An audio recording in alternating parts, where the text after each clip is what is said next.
শান্তিনিকেতন পৌষ মেলায় ক্ষুদ্র শ্রীখোল বাদক। ঐতিহ্যবাহিত শান্তিনিকেতনে পৌষ মেলায় ঘুরতে ঘুরতে দেখা হয়ে গেল এক ক্ষুদ্র শ্রীখোল বাদক। তার সঙ্গে কথা বলে জানতে পারলাম ছোট থেকে গান বাজনার নেশা। মেলাতে মা বাবার সঙ্গে একটি ছোট্ট চায়ের দোকান, সেই চায়ের দোকানে নিজের মনে ছোট্ট বাচ্চাটি নিজের মনে খোল বাজাচ্ছে। তার এই খোল বাজানো দেখে আশেপাশের লোক জমে যায়।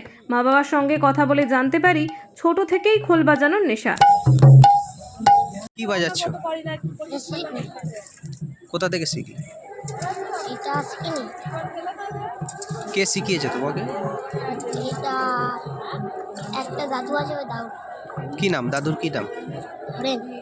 অরেন। কি দাদু কি বাজায়, খোল বাজায়? আর কে বাজায়? অনেক টিমের ছেলে আছে। তোমার বাড়িতে কে কে বাজায়? আমাদের বাড়িতে বাবা বাজায়। বাবা বাজায়। বাবার কাছ থেকে শিখেছো? হ্যাঁ বাবা শেখায়? হ্যাঁ। কতদিন ধরে তুমি বাজাচ্ছ এটা? 3 বছর। 3 বছর? 3 বছর ধরে বাজাচ্ছ? এখন পুরোপুরি বাজাতে পারো? কোন অনুষ্ঠানে বাজাও খোল? হ্যাঁ, মনসা মঙ্গলা 24 পর এসবে বাজাই। আচ্ছা, কেমন লাগে বাজাতে? ভালো লাগে। বড় হলে কি আরো ভালো বাজাবার চেষ্টা করবে? হ্যাঁ, কি আশা? বড় হয়ে ভালো বাজাবো। কি নাম তোমার? স্নেহেন্দু হাজরা। বাড়ি? বোলপুর কালীমন বলি ভাই ভাই।